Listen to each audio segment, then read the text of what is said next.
আমার নবী চিৎকার মারছে, আজরাইল আমি না হইলে তুই হইতি না, আমি না হইলে কুল কায়নাত হতো না রে।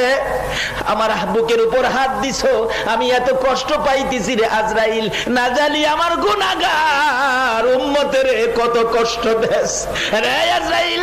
আমি রাসূল তোরে এই মুহূর্তে বলে দিলাম, আজ থেকে কিয়ামত পর্যন্ত আমার গুনাহগার এতিম উম্মতের জান খানদান করবি রে।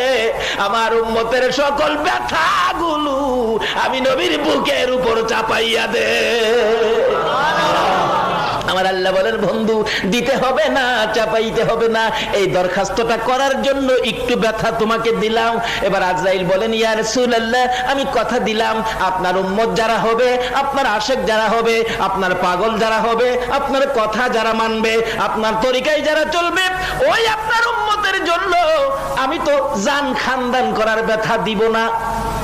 নবী গো আপনার সাথে ওয়াদা দিলাম, আপনার উম্মত যারা হবে গো, আপনার উম্মতের জান আমি এমন ভাবে খানদান করব, ছোট ছোট বাচ্চারা যেমন মার স্তনের দুধ খাইতে খাইতে ঘুমিয়ে যায়, কোনো খবর পায় না, ঠিক এইভাবে আমি আজরাইল আপনার উম্মতের জান